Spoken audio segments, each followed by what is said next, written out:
Olá pessoal, agora só fazendo uma introdução rápida, vou deixar a entrevista com vocês e a seguir conversamos tudo de uma vez. Até daqui a pouco. Digamos assim, eu penso que existem fenômenos e certamente eu não sou do cientista que o senhor pensa que o cientista simplesmente se fecha, não é? E não quer aceitar porque nós não queremos ser, queremos continuar sendo a única civilização. Não é isso, é que o cientista sempre, não é, para dizer que um fato realmente existe, precisa de alguma forma uma comprovação. Mas para obter essa informação, o cientista tem que sair a campo. Só ele não pode esperar que no seu gabinete ele vá receber essas evidências. Aliás, até poderia. Eu tenho o maior prazer de mandar evidências para qualquer cientista que queira. Agora, eles têm que correr atrás disso também. Professor, só um instantinho, só vou lhe pedir para a gente fazer um intervalinho. Pois não. Aqui no Frente a Frente. No retorno, o senhor já faz a resposta da pergunta, tudo bem? Tá. Então, o Frente a Frente faz o intervalo, a gente volta na sequência.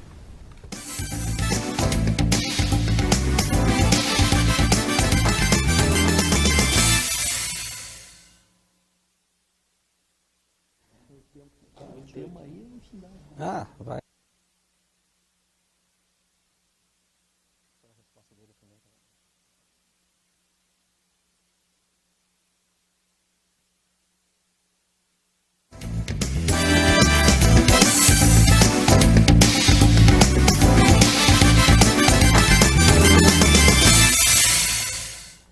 Frente a Frente dessa semana está de volta com o professor Gevaerd. Professor, então a resposta e a palavra é sua novamente. A gente teve uma informação no primeiro bloco ainda. Muito obrigado. Eu queria só complementar, inclusive, aquela primeira pergunta que a senhora fez com relação aos seus colegas astrônomos. Um deles, chamado Joseph Allen Hynek, que era da Universidade Northwestern, em Chicago, que é conhecido hoje como uma espécie de papa da ufologia, porque foi o homem que cunhou os princípios científicos da investigação desse campo, nos anos 70, ele falou o seguinte, cientista que liderou uma comissão de cientistas para investigar o fenômeno conhecida como Comissão Stanford, nos Estados Unidos. Ele falou que um dia a ciência vai ter que reconhecer o débito que ela tem com os ufólogos, porque são os ufólogos que estão fazendo aquele papel de investigar esses fenômenos que simplesmente não atraem a atenção dos cientistas. Eu vou dar um exemplo para a senhora, para todos vocês. Eu residi durante muito tempo em Campo Grande, no Mato Grosso do Sul, e lá existe o estádio municipal, Morenão, tá? E no ano de 82, inclusive por essa razão eu me mudei para lá, havia um jogo pelo campeonato nacional. Esse jogo era entre um time local e um time, o Vasco do Rio de Janeiro. E um objeto voador de grandes proporções praticamente parou sobre o estádio, de tal forma que quem estava nas arquibancadas superiores podia vê-lo de frente, por alguns segundos. O jogo foi paralisado, na metade do primeiro tempo, depois continuou. Esse mesmo objeto foi visto em vários outros bairros da cidade e em muitas outras cidades.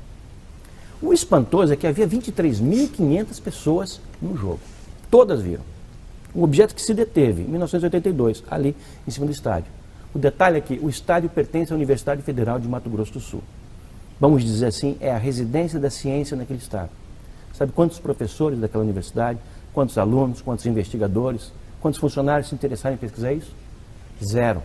Foi preciso que um cara saísse do Paraná, eu, de Maringá, para ir a Campo Grande para investigar essa ocorrência e fazer entrevista com as pessoas para ver o que estava se passando. É o equivalente a haver uma epidemia de uma doença nova ocorrida num bairro limítrofe da cidade e ninguém do departamento de biologia ou de medicina daquela instituição se interessar em pesquisar, como ninguém no departamento de física daquela universidade se interessou em pesquisar aquele fenômeno.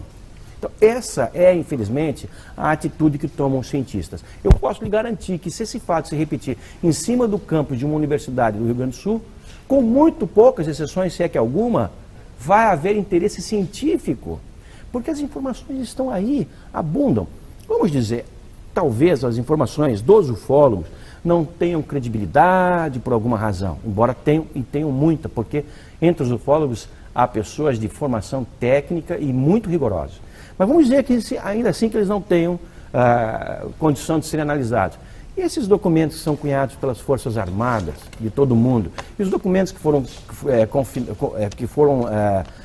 construídos a partir da investigação que foi feita, por exemplo, pelo governo britânico, pelo governo francês, que resultou no dossiê Cometa, um dossiê em que se diz não apenas, como conclusão, estamos sendo visitados por outras espécies cósmicas, como também nós devemos estar preparados para o que isso deve representar.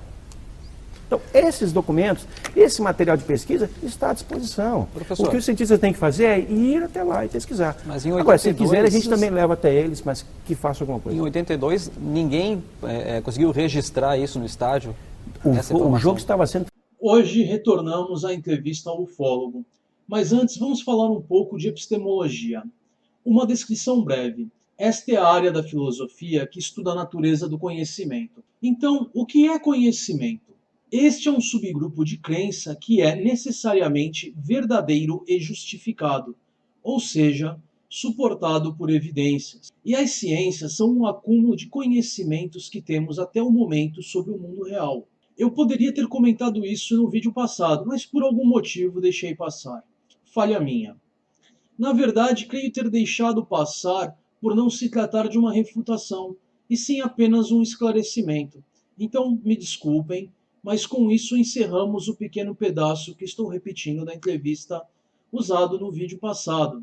O termo alucinação foi usado de forma errada algumas vezes durante essa entrevista. Isso acontece pois nenhuma dessas pessoas trabalha com saúde mental ou tem formação nessa área. Para melhor entenderem como saúde mental se interliga com o tema ufologia, vejam os vídeos caso 006 DBK Ufologia 1, Algo no Céu, caso 007 DBK Ufologia 2, Encontros Noturnos, parte 1 e parte 2. Estes podem ser encontrados nessa playlist e também deixarei links na descrição.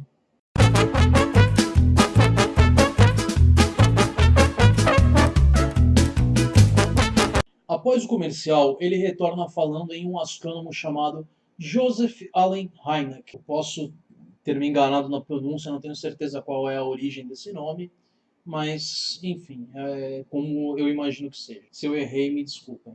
Este trabalhou em um programa do governo americano por 17 anos, chamado Project Blue Book. E após este astrônomo se dedicou à busca de evidências físicas de avistamentos de OVNIs até a sua morte em 1986. Este astrônomo, após o encerramento do trabalho com o governo americano, desejava criar uma organização privada de caráter privado voltada ao estudo de OVNIs, composta por cientistas e técnicos de várias especialidades. Em 1973, este fundou o Center for UFO Studies. E o que temos de evidências trazidas a público até agora?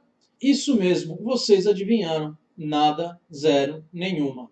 Ou seja, o Gevaerd acaba de derrubar por ele mesmo a ideia de que expôs até agora que cientistas não têm interesse em OVNIs. Temos um cientista que não só trabalhou com o governo americano, que acaba indo contra a ideia que ele fala de vez em quando, de que os governos estão escondendo as coisas e que cientistas não têm interesse. Esse mesmo cientista, depois de trabalhar com o governo, por livre e espontânea vontade, quis criar uma organização supostamente séria para estudar o assunto, e eu falo supostamente porque eu não conheço essa organização. Então, eu estou partindo do ponto de vista que até que eu tenha alguma prova do contrário, eles sejam sérios. Mas o resultado é que até agora nós não temos nenhuma evidência.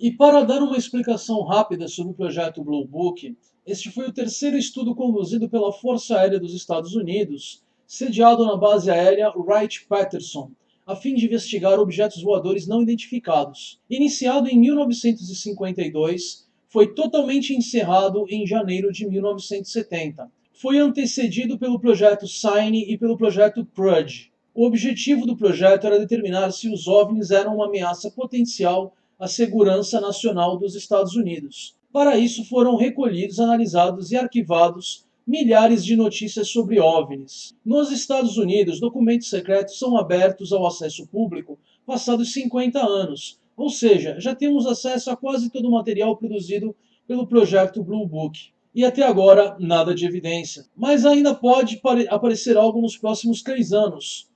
Mas falando seriamente, eu vou esperar sentado, pois contando a partir do projeto Sign, que começou em 1948, até quase o final do projeto Blue Book, temos um grande zero à esquerda em termos de evidências. E aqueles que poderiam argumentar que os Estados Unidos não perderiam décadas estudando OVNIs se não houvesse algo para ser investigado, gostaria de lembrar que de 1948 até 1970 é o período que vai do fim da Segunda Guerra e boa parte da Guerra Fria.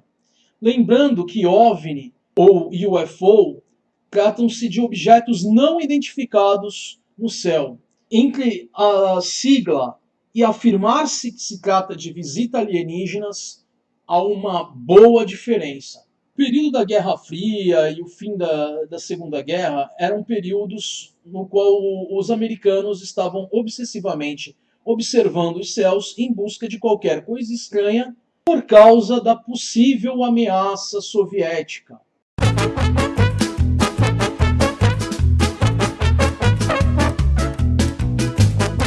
Ele fala: a ciência vai ter que reconhecer o débito com ufólogos. E eu completo: sim, mas apenas com aqueles que produziram conhecimento e não apenas crenças. Ele também fala que Joseph Allen Hynek foi o responsável por introduzir o método científico na pesquisa ufológica. Método esse que o Gevaerd basicamente ignora em seu trabalho. Mas, para ser justo, tem outros ufólogos muito piores que ele por aí. E agora, finalmente chegamos à mais famosa evidência anedótica do Gevaerd. Lembrando que antes, nessa entrevista, ele dizia que ufólogos não usam casos pessoais. O caso do estádio de futebol. E o que ele tem para mostrar a respeito? Absolutamente nada. Com mais de 23.500 pessoas no estádio e arredores como testemunhas, no final da anedota ele chega como herói para salvar todos da ignorância. Ele está apaixonado demais pela própria narrativa. Certamente, com tal número de testemunhas, é claro que tal avistamento, se ocorreu, deve ter sido visto por alguém com formação científica, não? E ele quer nos dizer que foi o único curioso no meio de 23.500 pessoas. Difícil de acreditar. Ainda mais pelo fato de cientistas serem pessoas naturalmente curiosas. A questão aí é que provavelmente outros investigaram essas alegações e rapidamente se deram conta de não haver nada substancial. Esse sujeito percebeu uma oportunidade para ganhar dinheiro e é isso que ele tem feito nas últimas décadas. As únicas coisas que abundam nesse assunto são farsas e falácias. Evidência que é bom, não temos nada. Ou seja, de um lado temos cientistas e pessoas sérias aderindo ao método científico e sendo céticos como se espera de quem produz conhecimento. E de outro, pessoas que abraçam crença e ganham dinheiro com isso. Não sei quanto a vocês, mas um dos grupos me parece bem mais confiável do que o outro. Deixo para vocês julgarem por vocês mesmos.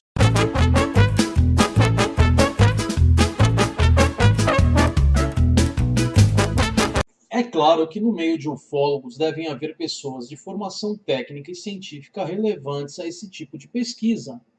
Mas a imensa maioria que aparece são charlatães e aproveitadores, ou pessoas que estão claramente mal informadas, não são céticas. Temos o caso de indivíduos que cultuam alienígenas como deuses. Temos também, por exemplo, um certo jornalista mexicano que já divulgou balões de festas que foram lançados como sendo discos voadores, mesmo quando as pessoas que lançaram os balões explicitamente falaram a este do que se tratava. Ainda assim, ele se recusava a aceitar que eles apresentaram, incluindo a filmagem dos balões. Os responsáveis pelo lançamento dos balões eram ufólogos de um grupo americano chamado MUFON, e o fizeram para mostrar o quão fácil é para pessoas cometerem erros de percepção e julgamento. O documentário onde este caso foi mostrado é do Discovery Channel, um documentário sobre OVNIs, obviamente,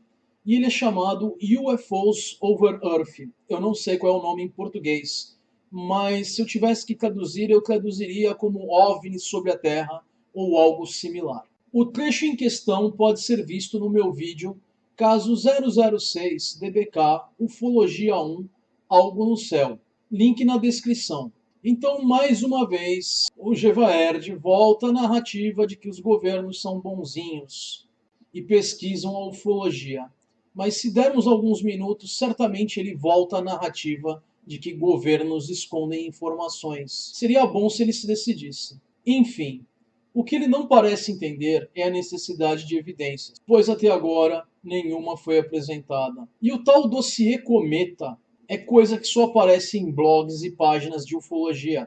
Eu pesquisei. Logo, não temos nada confiável relacionado a esse. Por qual motivo vocês devem estar perguntando que ele apresenta esse tipo de coisa? Pode ser que ele simplesmente acredite, não consiga pensar de outra forma, esteja preso em um pensamento dogmático, como também pode ser que ele queira dar continuidade às atividades dele, publicando esse tipo de coisa e o lucro que ele retira dessas atividades. Enfim, pode ser uma mistura das duas coisas. A questão é que nós não temos evidência nenhuma. Voltando ao tal do Cometa, o Comet Report.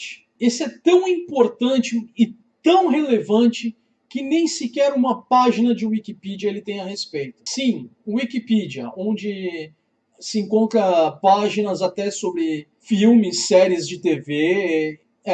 Nem a Wikipedia tem alguma coisa sobre esse dossiê. Para você ver realmente o quão relevante ele é. Essa é a qualidade da fonte que ele apresenta. Eu conheço pouco do grupo que eu mencionei um pouco mais cedo, chamado MUFON. Mas pelo que pude ver, eles levam muito mais a sério o método científico do que o Gevaerd. Eles parecem ter o cuidado de encarar a questão com ceticismo, principalmente por quererem acreditar no assunto. Eles parecem entender perfeitamente a epistemologia, como eu falei com vocês mais cedo, a diferença entre crença e conhecimento. Voltando ao caso do estádio.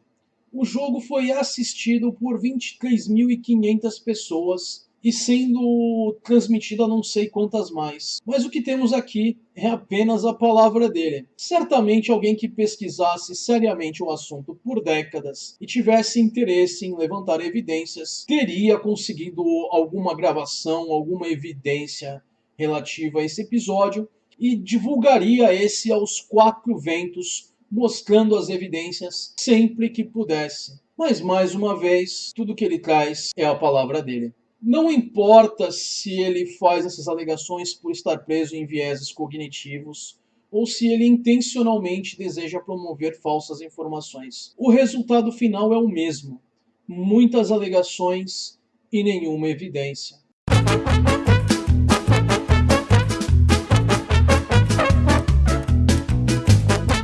Para finalizar, nos comentários um de vocês disse que eu estava sendo duro com o Gevaerd. Entendam que para que a ufologia tenha qualquer chance de ser levada a sério, é necessário separar o joio do trigo. É necessário descartar crenças e produzir conhecimento. Se realmente há algo que merece ser estudado nesse assunto, então o correto é aumentar o rigor com o qual ele é tratado, não diminuir. Ciência se faz com conhecimento. Se ufólogos querem ser respeitados, então estes devem agir de acordo. O que recomendo a todos sempre aqui no canal é ceticismo, não cinismo.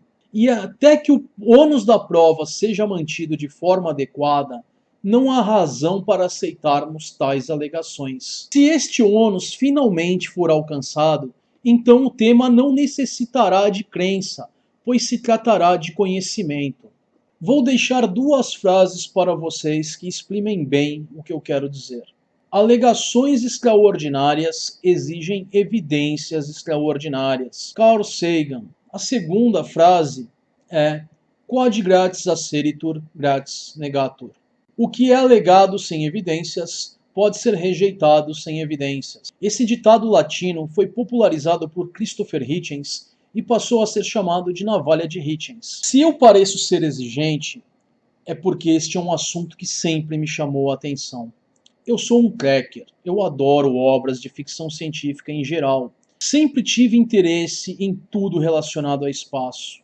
E é justamente por isso que eu tenho que exigir evidência. Eu não quero acreditar, eu quero saber. Sempre que alguém pedir para que sejam menos céticos, sejam ainda mais céticos, pois em geral, quando isso acontece, deve-se ao fato da pessoa saber que não pode provar suas alegações. Isso se aplica a qualquer assunto, vida longa e próspera.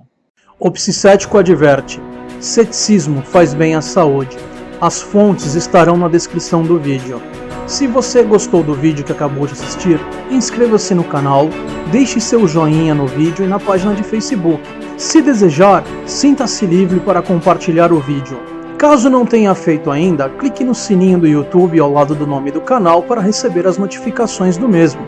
Vídeos novos estarão disponíveis todas as segundas-feiras. Deixem suas sugestões e perguntas nos comentários ou na página de Facebook. A página de Facebook do canal é a forma mais rápida de receber uma resposta minha a qualquer pergunta ou sugestão. Vida longa e próspera!